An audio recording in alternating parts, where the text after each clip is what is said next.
Telangana assembly ఎన్నికల్లో అనుకున్న ఫలితాలు రాకపోవడంతో తీవ్ర నిరాశకు లోనైన కమల్నాథ్లు ఇప్పుడు లోక్సభ ఎన్నికలపై ఫోకస్ పెట్టారని చెప్పుకోవచ్చు. ఈ క్రమంలో ఇప్పటి నుంచే కసరత్తు మొదలుపెట్టారు. ఎట్టి పరిస్థితుల్లో 10 పార్లమెంటు సీట్లను ఖాతాలో వేసుకోవడానికి రంగాన్ని సిద్దం చేస్తున్నారు. ఈ నెల 28న అమిత్ షా రాష్ట్రానికి రానున్నట్లుగా సమాచారం. ఆయన అధ్యక్షతన పార్లమెంటు ఎన్నికల సన్నాహక సమావేశం అయితే జరగనుంది. అదేవిధంగా అమిత్ షా సమక్షంలోనే బీజేపీ శాసనసభ పక్ష నేతను కూడా ఎమ్మెల్యేలు ఎన్నుకోబోతున్నారు.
తెలంగాణ అసెంబ్లీ ఎన్నికల్లో అనుకున్న ఫలితాలు రాకపోవడంతో తీవ్ర నిరాశకు లోనైన కమల్నాథ్లు ఇప్పుడు లోక్సభ ఎన్నికలపై ఫోకస్ పెట్టారని చెప్పుకోవచ్చు. ఈ క్రమంలో ఇప్పటి నుంచే కసరత్తు మొదలుపెట్టారు. ఎట్టి పరిస్థితుల్లో 10 పార్లమెంటు సీట్లను ఖాతాలోకి వేసుకోవడానికి రంగాన్ని సిద్దం చేస్తున్నారు కమల్నాథ్లు. ఈ నెల 28న అమిత్ షా రాష్ట్రానికి రానున్నారు. ఆయన అధ్యక్షతన పార్లమెంటు ఎన్నికల సన్నాహక సమావేశం కూడా జరగబోతోంది. అదేవిధంగా అమిత్ షా సమక్షంలో బీజేపీ శాసనసభ పక్ష నేతను కూడా ఎమ్మెల్యేలు ఎన్నుకోబోతున్నట్లుగా తెలుస్తోంది.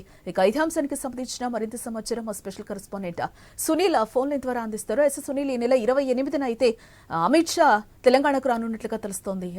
దీనికి సంబంధించిన డీటెయిల్స్. పార్లమెంట్ ఎన్నికలకు బీజేపీ సమాయత్తమవుతుంది. అందులో భాగంగానే ఈ నెల 28వ తేదీన కేంద్ర హోంమంత్రి అమిత్ షా రాష్ట్రానికి రానున్నారు. ఆయన అసెంబ్లీ ఎన్నికల్లో కూడా రాష్ట్రంపై ప్రత్యేక శ్రద్ధ వహించారని చెప్పాలి. పార్టీ శ్రేణులను ఎప్పటికప్పుడు అప్రమత్తం చేస్తూ దిశానిర్దేశం చేశారు.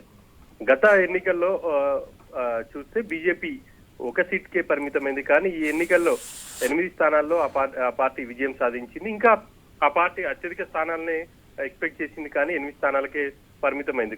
మొత్తానికైతే అసెంబ్లీలో కొంత తమ శాసనసభ్యులను అయితే పెంచుకోగలిగారు.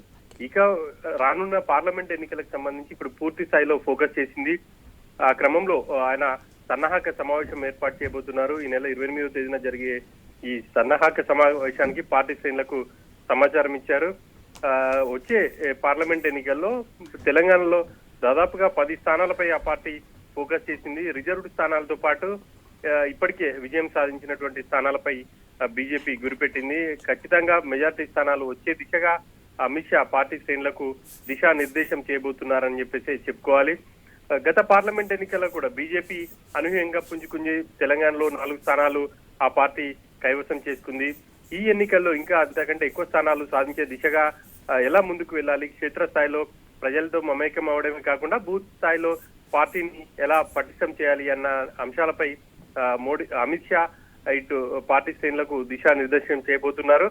ఇక ఇప్పటికే బీజేపీ పార్లమెంట్ ఇటు ఎల్పీ లీడర్ ఎవరు అనేది ఇంకా పార్టీలో కొంత క్వశ్చన్ మార్క్ గా మారింది. సీనియర్ నేతగా ఉన్నటువంటి రాజా సింగ్ ఆయన ఎక్స్పెక్ట్ చేస్తున్నారు. కానీ సభలో రాష్ట్ర వ్యాప్తంగా అన్ని నియోజకవర్గాలకు సంబంధించి కావచ్చు, లేకపోతే పూర్తి స్థాయి సమాచారంతో మాట్లాడవలసి ఉంటుంది. కాబట్టి ఎమ్మెల్యేగా అనుభవం ఉన్నటువంటి మహేశ్వర్ రెడ్డికి కొంతమంది సభ్యులు మొగ్గు చూపుతున్నారు. మరి బీజేపీ ఎలాంటి నిర్ణయం తీసుకుంటుంది అనేది చూడాలి. 28వ తేదీన అమిత్ షా సన్నాహక సమావేశం తర్వాత బీజేపీ ఎల్పీ లీడర్ ను కూడా ఎన్నుకోబోతున్నారు.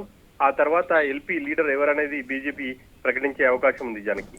Right Sunil, thanks for the update.